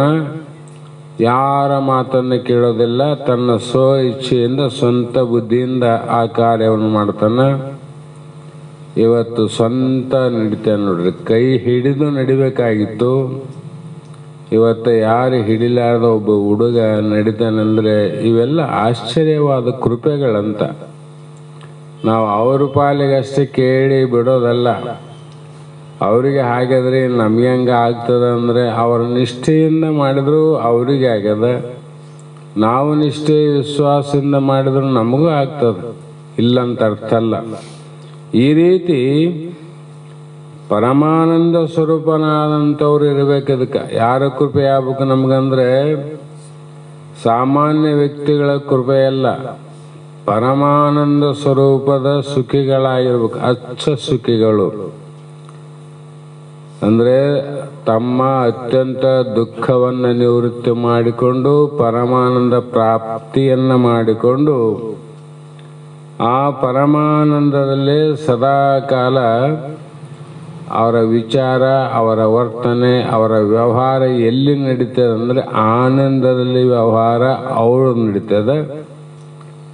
ನಮ್ಮ ವ್ಯವಹಾರ ನಡೀತದೆ, ಅವರಂತೆ ಇಲ್ಲ ಅಂತಲ್ಲ. ದುಃಖದಲ್ಲಿ ನಮ್ಮ ವ್ಯವಹಾರ ನಡೀತದೆ, ಸುಖದಲ್ಲಿ ಅವರ ಆನಂದ ನಡೀತದೆ ವ್ಯವಹಾರ. ಅದಕ್ಕೆ ವ್ಯವಹಾರ ಮಾಡ್ತಾರಂದ್ರೆ ನಾವು ವ್ಯವಹಾರ ಮಾಡೋದಕ್ಕೂ ಮಹಾತ್ಮರು ವ್ಯವಹಾರ ಮಾಡೋಕ್ಕೂ ಬಹಳ ವ್ಯತ್ಯಾಸ ಅದ. ವ್ಯತ್ಯಾಸ ಆದಂತರೂ ಇಲ್ಲೋ. ಅವ್ರ ಆನಂದ ವ್ಯವಹಾರ, ಜಾಗ್ರದಲ್ಲಿ ವ್ಯವಹಾರ ಮಾಡಿದ್ರು ಆನಂದ, ಸ್ವಪ್ನದಲ್ಲಿಯೂ ವ್ಯವಹಾರ ನಡೆದ್ರು ಆನಂದ, ನಿದ್ರೆಯಲ್ಲಿ ನಡೆದ್ರು ಆನಂದ. ಮೂರು ಕಾಲದಲ್ಲಿ ಸದಾ ಆನಂದ ಸ್ವರೂಪವಾಗಿರ್ತಕ್ಕಂಥವರ ಕೃಪೆ ಆದದ್ದಾದರೆ ಏನೆಂದು ಹೇಳಲಿ ಅಂತೇನು ಪದ್ಯ ಅದ. ಹಾಗೆ ಮಹಾತ್ಮರು ಸುಮ್ಮನೆ ಹಾಡಿಲ್ಲದು. ಈ ರೀತಿ ಈ ಒಂದು ವಿಚಾರವನ್ನು ಯಂ ಬ್ರಹ್ಮ ವರ್ಣೇಂದ್ರ ರುದ್ರ ಮರುತ ಸುನ್ವಂತಿ ದಿವ್ಯೈ ಸ್ತವೈ ವೇದೈ ಸಾ ಅಂಗಪದ ಕ್ರಮೋಪನಿಷದ್ದೈ ಗಾಯಂತಿ ಯಂ ಸಾಮಗ ಧ್ಯಾನ ಅವಸ್ಥೆ ತದ್ಧನ ತೇನ ಮನಸ ಪಶ್ಯಂತಿ ಯಂ ಯೋಗಿನೋ ಯಶಾಂತಾಂ ನ ವಿದ್ಯುಸ ಅಸುರಗುಣ ದೇವಾಯ ತಸ್ಮೈ ನಮಃ ಅಂತ. ಯಾವ ಬ್ರಹ್ಮ ದೇವತೆಗಳು ದಿವ್ಯ ಸ್ತೋತ್ರಗಳಿಂದ ಯಾರನ್ನ ಕೊಂಡಾಡುತ್ತಿರುವರು, ಯಾರು ವೈದಿಕ ಋಷಿಗಳು ವೇದ ಮಂತ್ರಗಳಿಂದ ಯಾವನನ್ನ ಕೀರ್ತನೆ ಮಾಡುವರು, ಯಾರನ್ನ ಕುರಿತು ಅರ್ಚನೆ ಮಾಡುತ್ತಾರೋ, ಹಾಗೆ ಎಷ್ಟೋ ಜನ ಯೋಗಿಗಳು ತಮ್ಮ ಮನಸ್ಸನ್ನು ಧ್ಯಾನ ನಿಶ್ಚಲ ಚಿತ್ತರಾಗಿ ಮಾಡಿಕೊಂಡು ಯಾರನ್ನು ಕಾಣುತ್ತಾರೆಯೋ, ರಕ್ಕಸರು ದೇವತೆಗಳು, ಸುರ ಅಸುರರು ದೇವತೆಗಳು ಮತ್ತು ರಕ್ಕಸರು ಯಾರ ಅಂತ್ಯವನ್ನು ತಿಳಿಯಲಾರರು. ಯಾರ ಅಂತ್ಯ ಅಂದ್ರೇನು? ನಾಶ. ನಾಶವಾಗಲನ್ನ ಯಾರು ತಿಳಿದಾರ ಅಂದರೆ ಆ ಪರಮಾತ್ಮನಿಗೆ ನಮಸ್ಕಾರ. ಅಸುರರು ತಿಳಿದಿಲ್ಲ, ದೇವತೆಗಳು ತಿಳಿದಿಲ್ಲ, ತಪಸ್ಸುಗಳು ತಿಳಿದಿಲ್ಲ, ಯೋಗಿಗಳು ತಿಳಿಲಿಲ್ಲ, ಮಂತ್ರಗಳು ತಿಳಿಲಿಲ್ಲ, ಬ್ರಹ್ಮ ವಿಷ್ಣು ರುದ್ರ ಕೂಡ ತಿಳಿಲಿಲ್ಲ. ಎಂಥ ಅಂತ್ಯವಿಲ್ಲದ, ನಾಶವೇ ಇಲ್ಲದಾದಂಥ ಯಾವುದಿದೆಯೋ ಅದೇ ಓಂಕಾರ, ಅದೇ ಓಂ, ಅದೇ ಬ್ರಹ್ಮ. ಈ ಬ್ರಹ್ಮ ಅಲ್ಲ, ಅದು ಪರಬ್ರಹ್ಮ. ಅಂಥ ತಿಳಿದವರು ಯಾರು ಅಂದರೆ ಅವನೇ ಪರಮಾತ್ಮ. ಆ ಪರಮಾತ್ಮನೇ ಗುರುನಾಥ. ಅದಕ್ಕಾಗಿ ಶಾಸ್ತ್ರಗಳು ಗುರುವಿಗೂ ಮತ್ತು ಪರಮಾತ್ಮಗೂ ಅಭೇದವನ್ನು ಹೇಳರಿವಿನ ಭೇದ ಮಾಡಿಲ್ಲ. ಅಲ್ಲಿ ನಿರಾಕಾರ ಅಂದರು, ಇಲ್ಲಿ ಆಕಾರ ಅಂದರು. ಅಲ್ಲಿ ನಿರಾಕಾರ ಅಂದರ, ಇಲ್ಲಿ ಆಕಾರ ಅಂದರ. ಹಾಗಾಗಿ ಆಕಾರಕ್ಕೂ ನಿರಾಕಾರಕ್ಕೂ ಸಮ ಹೇಗೆ ಅನ್ನುವುದು ತಿಳಿಬೇಕಾಗಿತ್ತು ಅಂದರೆ ಗುರುನಾಥನಲ್ಲಿ ಹೋಗ್ಬೇಕಾಗಿತ್ತು. ನಿರಾಕಾರ ಆಕಾರ ಅದ, ಆಕಾರ ನಿರಾಕಾರ ಒಂದೇ ಹಂಗಾಗ್ತದ? ಸಮಸ್ಯೆ ಅಲ್ಲೇನ್ರಿ? ಶಾಸ್ತ್ರ ಹೇಳಬಹುದು, ಅನುಭವಕ್ಕೆ ವಿರುದ್ಧ ಆಗ್ತದಲ್ಲ. ಅದನ್ನ ತಿಳ್ಕೋಕ್ಕೋಸ್ಕರ ಆ ನಿರಾಕಾರವಾದ ಪರಮಾತ್ಮ ಆಕಾರವಾದ ಗುರುನಾಥ ಆಗಲಿಕ್ಕೆ ಹೇಗೆ ಸಾಧ್ಯ ಅಂತ ಉಪನಿಷತ್ತುಗಳು ಒಂದೊಂದರಲ್ಲಿ ಪ್ರಶ್ನೆ ಮಾಡ್ಯಾವ. ಆ ಒಂದೊಂದು ಪ್ರಶ್ನೆಗೆ ಒಂದೊಂದು ಉಪನಿಷತ್ತುಗಳು 20, 30, 50 ಶ್ಲೋಕಗಳಿಂದ ಅದನ್ನು ಅನುಭವ ಮಾಡಿಕೊಟ್ಟು ಹೋದವು. ಅದು ಒಂದು ಉಪನಿಷತ್ತು ಆಯಿತು. ಇಲ್ಲಿ ಗುರುನಾಥ ಮಾಡಿದ ನೋಡಿ, ಹೇಗೆ ಮಾಡಿದ ಅಂದರೆ ನಿರಾಕಾರ ಆಕಾರ, ಆಕಾರ ನಿರಾಕಾರ ಅಲ್ಲ, ನಿರಾಕಾರ ಆಕಾರ ಅಲ್ಲ, ಎರಡು ಭಿನ್ನನೇ. ಆದರೆ ಆಕಾರದಲ್ಲಿ ನಾಮರೂಪ ಬಿಟ್ಟು ನೋಡಿದಾಗ ಇಲ್ಲಿ ನಿರಾಕಾರದ, ಅಲ್ಲಿ ನಿರಾಕಾರ ಅಂತ ತಿಳಿಸಿ ಹೇಳಕ್ಕೆ ಗುರು ಬೇಕಾದ್ನೋ, ಮತ್ತೆ ಎದಕ್ಕೆ ಬೇಕಾ ಗುರು? ಹಾಗಾಗಿ ಇಲ್ಲಿ ಮಹಾತ್ಮರು ಅನಂತ ವಿಚಾರಗಳನ್ನು ನಮಗೂ ನಿಮಗೂ ಹೇಳ್ತಾ ಬಂದರು. ಈಗ ಮುಂದೆ ಶ್ರೀ ಪರಮಾತ್ಮನೇ ನಮಃ. ಯಾರಿಗೆ ನಮಸ್ಕಾರ ಇಲ್ಲಿವರೆಗೆ ಮಾಡಿದ್ದು ಅಂದರೆ ಆ ಪರಮಾತ್ಮನಿಗೆ ನಮಸ್ಕಾರ ಮಾಡಿದ್ದಂತ. ಅಸುರರು, ದೇವರು, ಋಷಿಗಳು, ಮುನಿಗಳು, ಗಣಗಳು ಇವರೆಲ್ಲ ಇರಲಿ, ಇವರೆಲ್ಲರಿಗೂ ಆಧಾರವಾದ ಅಧಿಷ್ಠಾನವಾದ ಯಾರು? ಪರಮಾತ್ಮ. ಅದಕ್ಕೆ ನಾವು ಯಾವಾಗಲೂ ಅಂಗದೊಳಿರುವ ಲಿಂಗಕ್ಕೆ ನಮಸ್ಕಾರ. ಅಂಗಂದ್ರೆ ಶರೀರ, ಶರೀರದೊಳಗೆ ಲಿಂಗ ಆದಿಲ್ಲ, ಆ ಲಿಂಗಕ್ಕೆ ನಮಸ್ಕಾರ ಅಂದರು. ಅಂದ್ರೆ ಯಾರಿಗೆ ಹೇಳಿದಂಗಾಯ್ತು? ಪರಮಾತ್ಮನಿಗೆ, ಸರ್ವಾಂತರ್ಯಾಮಿಗೆ ಹೇಳಿದಂಗಾಯ್ತು. ಹೀಗೆ ಪ್ರಾರಂಭ ಆಗ್ತದ. 1 ರಿಂದ 47 ಶ್ಲೋಕ ಎಲ್ಲಿ ಅಂದರೆ 1ನೇ ಅಧ್ಯಾಯದಲ್ಲಿ, ಇನ್ನು ಮುಂದೆ ಇರಬಹುದು. ಈ ಸೂಚನೆ ಪ್ರಕಾರ ಧರ್ಮಕ್ಷೇತ್ರೇ ಕುರುಕ್ಷೇತ್ರೇ ಸಮವೇತ ಯೂತ್ಸವ ಮಾಮಕ ಪಾಂಡವ ಶೈವ ಕಿಮ ಕುರುವತ ಸಂಜಯ ಅಂತ ಪ್ರಾರಂಭ ಆಗ್ತದೆ. ಅಂದರೆ ಧರ್ಮಕ್ಷೇತ್ರೇ ಕುರುಕ್ಷೇತ್ರೇ ಸಮವೇತ ಯೂತ್ಸವ ಮಾಮಕ ಚ ಏವ ಪಾಂಡವ ಕಿಂ ಅಕುರ್ವತ ಅಂತ. ಇದನ್ನ ಯಾರು ಹೇಳಿದರು ಅಂದರೆ ಧೃತರಾಷ್ಟ್ರ ಹೇಳಿದಂಥ ಒಂದು ಮಾತು. ಧೃತರಾಷ್ಟ್ರ ಯಾರು? ಪಾಂಡವರು ಮತ್ತು ಧೃತರಾಷ್ಟ್ರ ಇಬ್ಬರು ಅಣ್ಣ ತಮ್ಮಂದಿರು. ಅಣ್ಣ ತಮ್ಮರೇ, ಅವರು ಬೇರೆಯವರಲ್ಲ. ಇಂಥ ಒಂದು ಕುರುಕ್ಷೇತ್ರ, ಧರ್ಮಕ್ಷೇತ್ರೇ ಕುರುಕ್ಷೇತ್ರ ಎಲ್ಲಿ ನಡೀತು? ಇದು ಕುರುಕ್ಷೇತ್ರ ಎಲ್ಲಿ ಆಯ್ತು ಅಂದರೆ ಪವಿತ್ರವಾದ ಗಂಗಾ ನದಿ ಎಲ್ಲಿ ಹುಟ್ಟ್ಯದೋ ಅದೇ ರೀತಿ ಪವಿತ್ರವಾದ ಪುಣ್ಯ ಸ್ಥಳದಲ್ಲೇ ಈ ಮಹಾಭಾರತ ಯುದ್ಧ ನಡೆದೋಯ್ತು ನೋಡ್ರಿ. ಸಾಮಾನ್ಯ ಜಾಗದಲ್ಲೆಲ್ಲ, ಎಲ್ಲೋ ಗುಡ್ಡದಲ್ಲಿ, ಪರ್ವತದಲ್ಲಿ, ಅರಣ್ಯದಲ್ಲಿ ನಡೆದದ್ದೆಲ್ಲ ಪುಣ್ಯಕ್ಷೇತ್ರ. ಇಲ್ಲಿ ಯಾಕೆ ನಡೀತು ಯುದ್ಧ? ಬೇಕಲ್ಲ. ಪಾಂಡವರಿಗೂ ಮತ್ತು ಧೃತರಾಷ್ಟ್ರನಿಗೂ, ಪಾಂಡವರ ಮಕ್ಕಳಿಗೂ ಮತ್ತು ಕೌರವರ, ಧೃತರಾಷ್ಟ್ರನ ಕೌರವರಿಗೂ ವ್ಯಾವಹಾರಿಕವಾಗಿ ವ್ಯಾಜ್ಯ ಪ್ರಾರಂಭ ಆಯಿತು. ಧರ್ಮಕ್ಕಾಗೆಲ್ಲ, ಬರೀ ವ್ಯವಹಾರಕ್ಕಾಗಿ ವ್ಯಾಜ್ಯ. ಅಲ್ಲಿಂದ ನಡೆದ ನೋಡಿದು. ಪಾಂಡವರ ಕಾಲದಿಂದ ಅಣ್ಣ ತಮ್ಮರ ಜಗಳ ಪ್ರಾರಂಭ ಆಯಿತು. ಇದು ಪ್ರಾರಂಭ ಆದಾಗ ಯಾವಾಗಲೂ ವ್ಯವಹಾರದಲ್ಲಿ ಪ್ರಾರಂಭ ಆದ ತಕ್ಷಣ ಅವತ್ತೇ ದೊಡ್ಡದು ಆಗಲಿಕ್ಕೆ ಸಾಧ್ಯ ಇಲ್ಲ.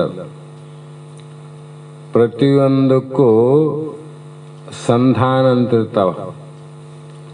ಅಣ್ಣ ತಮ್ಮರ ಮಧ್ಯದಲ್ಲಿ ವ್ಯಾಜ್ಯ ಬಂತು, ಭೂಮಿಯ ವಿವಾದ ಬಂತು ಅಂತ ಇಟ್ಕೋರಿ. ಆ ವಿವಾದವನ್ನು ಬಗೆಹರಿಸಿಕೊಳ್ಳೋಕ್ಕೋಸ್ಕರವಾಗಿ ಹಲವು ಸಲ ಸಂಧಾನ ಉಪಾಯಗಳು ಹೆಚ್ಚು ಕಡಿಮೆ ಎಲ್ಲ ನಡೀತಾವ. ಇದಕ್ಕೂ ಒಪ್ಪಲಿಲ್ಲ ಅಂತ ತಿಳ್ಕೊ. ಆವಾಗ ಎಲ್ಲಿಗೆ ಹೋಗ್ತದ? ಊರಿನ ಹಿರಿಯರ ಹತ್ರ ಹೋಗ್ತದ. ನೀವಾದರೂ ಈ ವ್ಯಾಜ್ಯವನ್ನು ಬಗೆಹರಿಸ್ರಿ, ತಿಳಿದವರಿದ್ದೀರಿ. ಆವಾಗ ಅವರು ಕೂಡ ತಿಳಿಸಿ ಹೇಳ್ತಾರ, ಇದು ಧರ್ಮ, ಇದು ಅಧರ್ಮ. ಧರ್ಮವನ್ನು ಪಾಲನೆ ಮಾಡಬೇಕು ವಿನಃ ಅಧರ್ಮಕ್ಕೆ ಹೋಗಬಾರ್ದು ಅಂತ ಅವರು ಕೂಡ ಸಂಧಾನ ಮಾಡ್ತಾರೆ. ಅದಕ್ಕೂ ಒಪ್ಪಲಿಲ್ಲ. ಮತ್ತೆ ಇಲ್ಲಿ ಗೊತ್ತದ, ಅದಕ್ಕಿಂತ ಹಿರಿಯರಾದಂಥವರು ಇರ್ತಾರಲ್ಲ, ಬಲ್ಲವರು, ತತ್ವಜ್ಞಾನಿಗಳು, ಅವರಿಗೆ ಕಿವಿ ಕೂಡ ಹಾಕೋ ಪ್ರಯತ್ನ ಮಾಡ್ತಾರೆ. ಅಪ್ಪ, ನಮ್ಮಲ್ಲಿ ಈ ಥರ ನಡೆದದ, ನ್ಯಾಯ ಅನ್ಯಾಯ ಯಾವುದನ್ನು ನೀವೇ ವಿವೇಚನೆ ಮಾಡಿ ಇದನ್ನು ಸ್ವಲ್ಪ ಬಗೆಹರಿಸುವ ಪ್ರಯತ್ನ ಮಾಡ್ರಂತೂ ಹೇಳ್ತಾರೆ. ಅದಕ್ಕೂ ಪ್ರಯತ್ನ ಮಾಡಿದ್ರು. ಅವರ ಮಾತಿಗೂ ಬೆಲೆ ಇಲ್ಲ ಅಂದಾಗ ಮುಂದೆ ಏನಾಯಿತು? ವ್ಯಾಜ್ಯ ಅಂದರೆ ಜಗಳ ಅವಾಗ ಪ್ರಾರಂಭ ಆಯ್ತು ನೋಡ್ರಿ. ಇವು ಮೂರು ರೀತಿ ನಡೆಯುವುದು ಸಂಧಾನ ಕ್ರಿಯೆ. ಜಗಳ ಅಲ್ಲಿ ಸಂಧಾನ ಕ್ರಿಯೆಗಳು. ಇವಕ್ಕೆ ಜಗಳ ಅಂತಾರೆ. ಸಂಧಾನ ಮೀರಿದ ಸಂದರ್ಭದಲ್ಲಿ ಜಗಳ ಪ್ರಾರಂಭ ಆಗ್ತದೆ.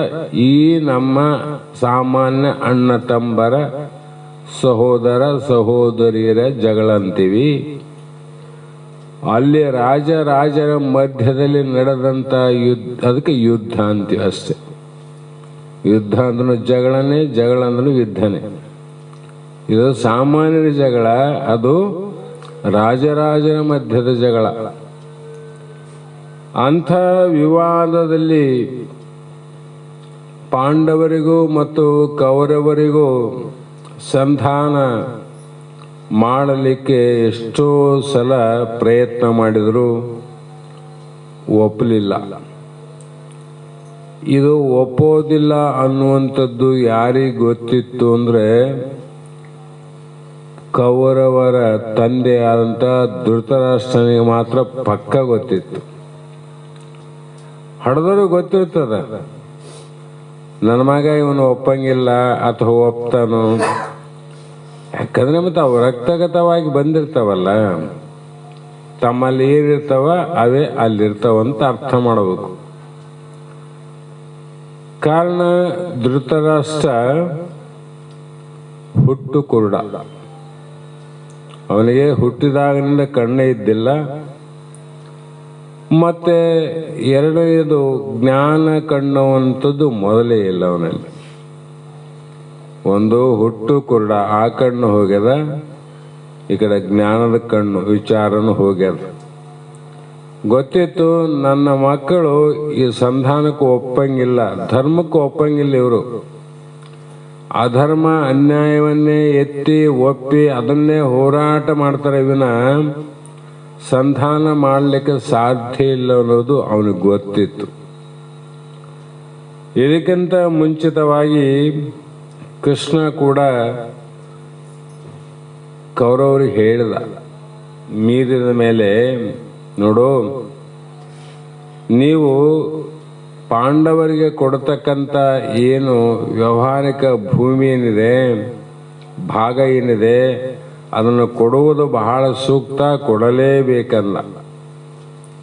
ಆವಾಗ ನಾವು ಕೊಡೋದಿಲ್ಲ ಅಂದ್ರೆ ಅವರು ಕೃಷ್ಣನ ಮುಂದೆ ಕೊಡೋದಿಲ್ಲ ಅಂದಮೇಲೆ ನಮ್ಮಂತವ್ರಿಗೆ ಒಪ್ತಾರೇನೋ ಅವರು?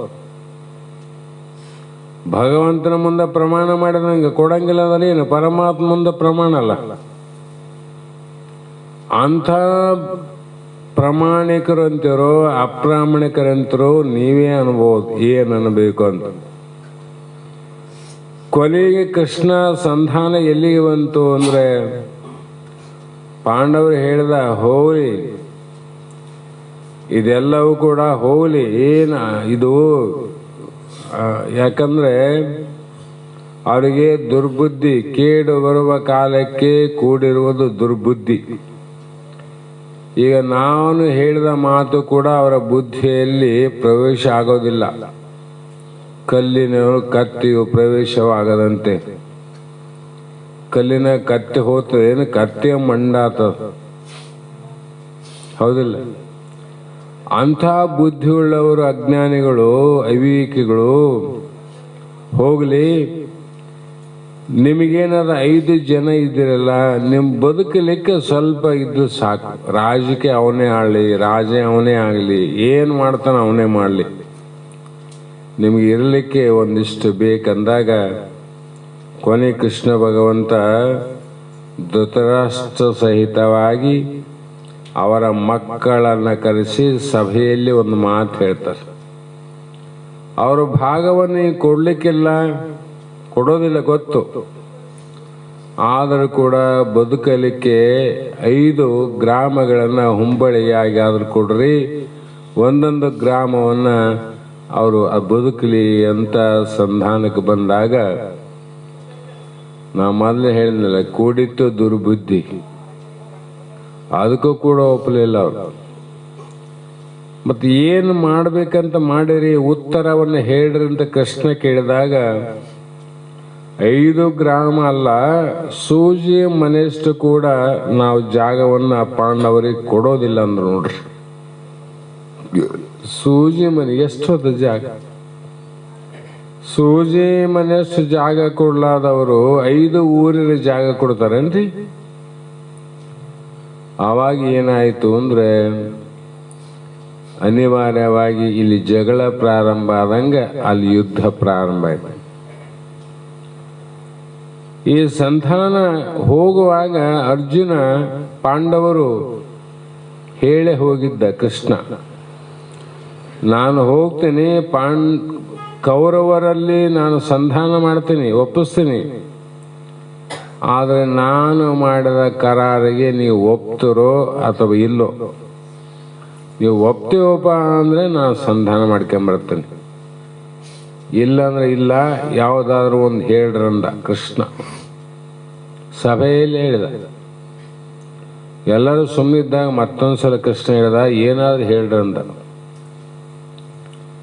ಅವಾಗ ಅರ್ಜುನ ಒಂದು ಮಾತು ಹೇಳಿದ, ಕೃಷ್ಣ ಭಗವಂತ, ಇಷ್ಟು ಪ್ರಕಾರವಾಗಿ ನೀನು ನಮ್ಮ ಬಗ್ಗೆ ಕಳಕಳಿಯಿಂದ ಸಂಧಾನವನ್ನು ಮಾಡ್ತಿದ್ದಿ, ಆದರೆ ಸಂಧಾನ ಫಲ ಕೊಡೋದಿಲ್ಲ ಅಂತ ನನ್ನ ಮನಸ್ಸು ಅನಿಸ್ತದ. ಅದಕ್ಕೆ ಸಂಧಾನಕ್ಕಿಂತ ಯುದ್ಧವನ್ನೇ ತಗೊಂಬ, ಯುದ್ಧ ಮಾಡಮಂದವನ ಅರ್ಜುನ. ಸಂಧಾನ ಏನು ಮಾಡೋದದ? ಎಲ್ಲಿ ಸಂಧಾನ ಮಾಡಬೇಕು? ಜ್ಞಾನಿ ಮಾಡಿ ಸಂಧಾನ ನಡಿಬೇಕು, ಧರ್ಮದ ಸಂಧಾನ ನಡಿಬೇಕು. ಆ ಧರ್ಮದಲ್ಲಿ ಸಂಧಾನ ಮಾಡತಕ್ಕಂಥದ್ದು ಏನಿಲ್ಲ, ದುಷ್ಟರ ಸಂಹಾರ ಆಗಬೇಕು, ಶಿಷ್ಟರ ರಕ್ಷಣೆ ಆಗಬೇಕಾದ್ರೆ ಕೃಷ್ಣ ಭಗವಂತನೇ ಜನ್ಮ ತಾತ ಬಂದ ಸಂಭಾವನೆ ಯುಗೆ ಅಂತ ಹೇಳಿದಾಗ ಕೊನೆಗೆ ಏನಾಯ್ತು, ಕೃಷ್ಣನ ಸಂಧಾನ ವಿಫಲವಾಗಿ ಕೊನೆಗೆ ಯುದ್ಧವನ್ನೇ ತನ್ನಂಗಾಯ್ತು. ಈ ವಿಷಯ ಧೃತರಾಷ್ಟ್ರನಿಗೂ ಮತ್ತು ಕೌರವರಿಗೂ ಪಕ್ಕಾಯ್ತು. ಆವಾಗ ಧೃತರಾಷ್ಟ್ರ ಏನು ಮಾಡದ, ಎಲೈ ಸಂಜಯ. ಸಂಜಯ ಯಾರು? ಧೃತರಾಷ್ಟ್ರನ ಮಂತ್ರಿ, ವೇದವ್ಯಾಸನ ಕೃಪೆಯನ್ನು ಪಡೆದಂಥ ವ್ಯಕ್ತಿ. ಧೃತರಾಷ್ಟ್ರನಿಗೆ ಮಂತ್ರಿ ಆಗಿದ್ದ, ವೇದವ್ಯಾಸನ ಕೃಪೆಯನ್ನು ಪಡೆದಿದ್ದ. ಆವಾಗ ಅಂಥ ಸಂಜಯನನ್ನೇ ಯಾಕೆ ಕೇಳ್ತಾನ ಧೃತರಾಷ್ಟ್ರ? ಇನ್ನು ಬಹಳ ಮಂದಿ ಕೇಳ್ಬೋದಾಗಿತ್ತಲ್ಲ. ವ್ಯಾಸರ ಅಪ್ಪಣೆ ಆಗಿರ್ತದ ಯಾರಿಗೆ? ಸಂಜಯನಿಗೆ. ಕೃಷ್ಣ ಭಗವಂತ ಯುದ್ಧವನ್ನೇ ನೀನು ಸಾರಿದಾಗ ಯುದ್ಧ ನಡೆಯುವುದಂತೂ ಶಾಶ್ವತ, ಒಳಗ ಭಯ. ನಾನು ಹುಟ್ಟು ಕುರುಡನಿದ್ದೇನೆ, ನನಗ ಒಳಗಡೆ ನನ್ನ ಮಕ್ಕಳು ಪಾಂಡವರಾಗಲಿ ನನ್ನ ಮಕ್ಕಳಾಗಲಿ ಯುದ್ಧ ಮಾಡೋದು ಬೇಡ ಅಂತ ಒಳಗೆ ಭಾವ ಅದ. ಯುದ್ಧ ಅಂದರೆ ಸಾಮಾನ್ಯ ಅಲ್ಲ. ಯಾರು ಸಾಯ್ತಾರೋ, ಯಾರು ಬದುಕ್ತಾರೋ, ಯಾರು ಕೊಲ್ತಾರೋ, ಏನೇನು ಆಗ್ತದ ಅನ್ನುವುದು ಭಾಳ ರೋಮಾಂಚನವಾದಂಥ ದೃಶ್ಯ. ನಾನು ಹುಟ್ಟು ಕುರುಡ ಇದ್ದೀನಿ. ಇಂಥ ಒಂದು ಯುದ್ಧವನ್ನು ಯಾರು ಯಾರ ಜೊತೆ ಹೇಗೆ ಮಾಡಿದರು, ಹೇಗೆ ಮಾಡುವರು ಅನ್ನುವುದು ನಾನು ನೋಡಬೇಕಾಗಿದ್ದರೆ ಭಗವಂತ ನನಗೆ ಕಣ್ಣಿಲ್ಲಲ್ಲ, ನಾ ಹೇಗೆ ಮಾಡಲಿ ಅಂದ. ಧೃತರಾಷ್ಟ್ರ ಏನು ಮಾಡಲಿ? ಕೃಷ್ಣಗೂ ಗೊತ್ತಿತ್ತು. ಈ ಧೃತರಾಷ್ಟ್ರನಿಗೆ ಅಲ್ಲಿ ನಡೆಯುವಂಥ ಕ್ಷಣದ ವಿಷಯ ಟಿವಿಯಲ್ಲಿ ಕ್ರಿಕೆಟ್ ನೋಡಿದಂಗೆ ರಣರಂಗದಲ್ಲಿ ನಡೆಯುವಂಥ ಯುದ್ಧವನ್ನು ಅಲ್ಲಿ ಮಡಿಯುವಂಥ ತನ್ನ ಮಕ್ಕಳ ಕಷ್ಟವನ್ನು ನೋಡಿ ಇವನಿಗೆ ಪಾಯಸಿತ ಆಗಬೇಕು ಅನ್ನುವುದು ಕೃಷ್ಣನಿಗೆ ಗೊತ್ತಿತ್ತು. ಅದಕ್ಕೆ ಹೇಳ್ದ, ನಿನ್ನ ಸಮೀಪದಲ್ಲೇ ಇರುವಂಥ ಮಂತ್ರಿಯಾದ ಸಂಜಯ್ ಇದ್ದನಲ್ಲ, ಆ ರಣರಂಗದಲ್ಲಿ ಪುಣ್ಯಕ್ಷೇತ್ರದಲ್ಲಿ ನಡೆಯುವಂಥ ಧರ್ಮ ಯುದ್ಧ ಅದಲ್ಲ, ಆ ಯುದ್ಧದಲ್ಲಿ ಯಾರಿಗೆ ಜಯ ಆಗ್ತದ, ಯಾರಿಗೆ ಅಪಜಯ ಆಗ್ತದ, ಯುದ್ಧ ನಡೆದೇ ಹೋಗ್ತದೋ, ಮಧ್ಯದಲ್ಲಿ ನಿಂತು ಹೋಗ್ತದೋ, ಎಲ್ಲವನ್ನ ಕ್ಷಣ ಕಣ್ಣಿಗೆ ಕಾಣದಿದ್ದರೂ ಕೂಡ ಕಿವಿಯಲ್ಲಿ ಕೇಳುವಂಗ ಆ ದೃಶ್ಯವನ್ನು ವರ್ಣನೆ ಮಾಡ್ತಾನೆ. ಸಂಜಯನ ಕೇಳೋ ಅಂತ ಹೇಳಿದ್ನಿಲ್ಲ. ಅದಕ್ಕಾಗಿ ಧೃತರಾಷ್ಟ್ರ ಇಲ್ಲಿ ಮಾಮಕ ಪಾಂಡವ ಚ ಏವ ಕಿಂ ಅಕುರ್ವತ ಸಂಜಯ. ಹೇ ಸಂಜಯ, ಧರ್ಮಕ್ಷೇತ್ರವಾದ ಕುರುಕ್ಷೇತ್ರದಲ್ಲಿ ಯುದ್ಧ ಆಪೇಕ್ಷೆಗಳಾಗಿ ಕೂಡಿರಲ್ಲ. ಯಾರಿಗೆ? ಪಾಂಡವರು ಕೌರವರು ಯುದ್ಧದ ಆಪೇಕ್ಷೆನಿಟ್ಕೊಂಡ ಬಂದಾರ, ಯುದ್ಧ ಮಾಡಬೇಕಂತ ಬಂದಾರ. ಮತ್ತು ಚ ಅಂದ್ರೆ ಮತ್ತು ನನ್ನ ಪಾಂಡವನ ಪುತ್ರರು ಏನು ಮಾಡುವರು ಅಂತ ಕೇಳಿದವ. ಏನು ಮಾಡಬಹುದು? ಅದಕ್ಕೆ ಒಂದು ಮಾತು ಮುಂದೆ ಶ್ಲೋಕಲ್ಲಿ ಬರ್ತಾವ. ಸಂಜಯ್ಗ ಬಹಳ ತಡಿಲಾರ್ದಂತ ಅವನು ಏನೇನೋ ಹೇಳಿದ್ರು ಕೂಡ ಧೃತರಾಷ್ಟ್ರನಿಗೆ ಸಮಾಧಾನ ಆಗಲಿಲ್ಲ. ಒಳಗ ಮಮ ಅದ. ಯಾರ ಮೇಲೆ?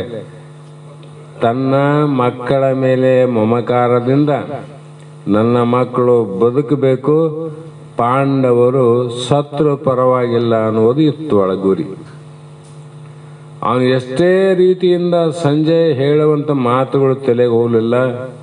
ಕೊನೆಗೆ ಬ್ಯಾಸರ ಬಂದು ಕೀಳೇ ಬಿಟ್ಟವ. ಹೇ ಸಂಜಯ, ಈ ಯುದ್ಧ ನಿಲ್ಲಿಸಲಿಕ್ಕೆ ಸಾಧ್ಯ ಇಲ್ಲೇನು? ಒಂದನೇದು ಸಾಧ್ಯ ಇಲ್ಲ. ಯುದ್ಧ ನಡೆದೇ ತೀರ್ತಂದ್ರೆ ಯಾರಿಗೆ ಜಯ ಆಗ್ತದ? ಜಯ ಯಾರಿಗೆ ಆಗ್ತದ? ಮತ್ತೆ ಈ ಯುದ್ಧದಲ್ಲಿ ಯಾರು ಶಾಶ್ವತವಾಗಿ ಉಳಿತಾರ, ಯಾರು ನಾಶವಾಗಿ ಹೋಗ್ತಾರ, ಇದಿಷ್ಟೇ ಹೇಳ್ಬಿಡು. ಅದೆಲ್ಲ ಯಾಕೆ ಹೇಳ್ತಾನ ಅವನು? ಒಳಗಷ್ಟು ತುಂಬ್ಯದ ನನ್ನವರು.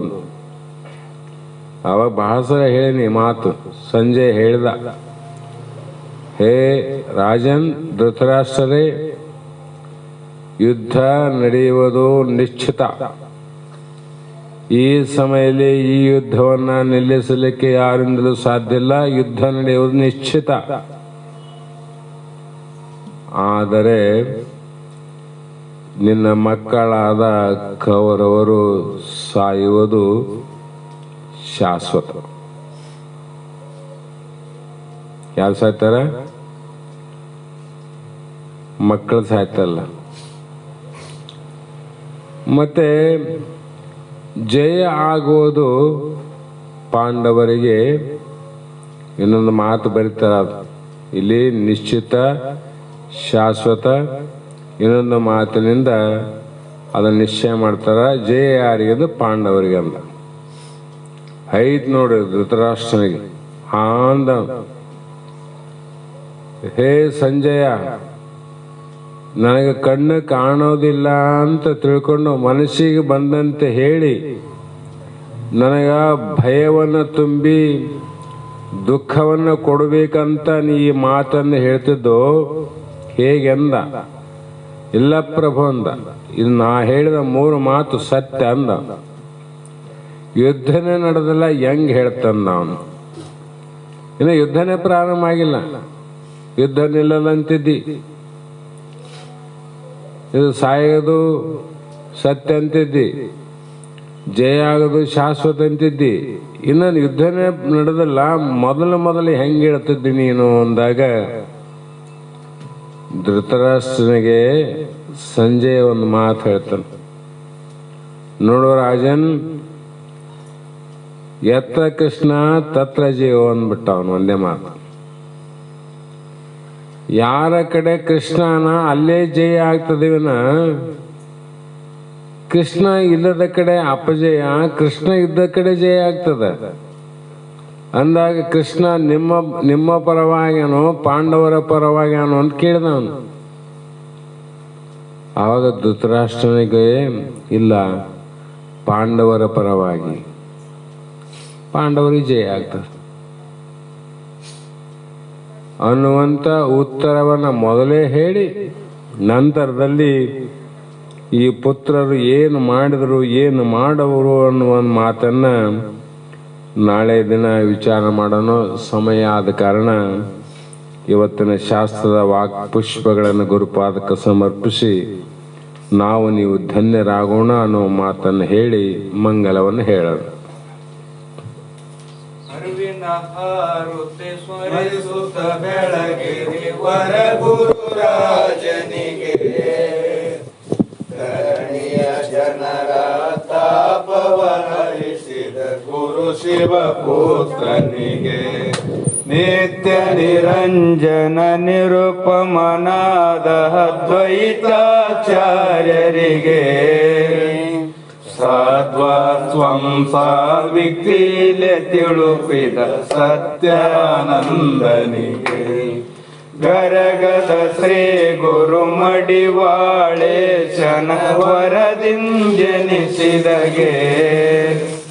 ಪರಮ ಸದ್ಗುರು ಶ್ರೀ ಸಿದ್ಧರೂಢರ ಕರುಣೆಯ ಕಂದನಿಗೆ, ವರ ನಿಜ ಗುಣ ವಿರಚಿತು ಶಾಸ್ತ್ರದ ಗುರುತನು ತಿಳಪಿದಗೆ, ಮೆರೆಯುವ ಹುಬ್ಬಳ್ಳಿ ಶಾಂತಾಶ್ರಮದೊಳ್ ಅರುಷದಿ ವಾಸಿಪಗೆ, ಅರಿವಿನ ಆರತಿ ಸ್ಮರಿಸುತ್ತ ಬೆಳಗ್ಗೆ ವರ ಗುರು ರಾಜನಿಗೆ, ಧರಣಿಯ ಜನರ ತಾಪವ ಹರಿಸಿದ ಗುರು ಶಿವ ಪುತ್ರನಿಗೆ. ಹರ ಓಂ ಚೈತನ್ಯಂ ಶಾಶ್ವತಂ ಶಾಂತಂ ವ್ಯೋಮಾತೀತಂ ನಿರಂಜನಂ ನಾದ ಬಿಂದು ಕಲಾತೀತಂ ತಸ್ಮೈ ಶ್ರೀ ಗುರುವೇ ನಮಃ.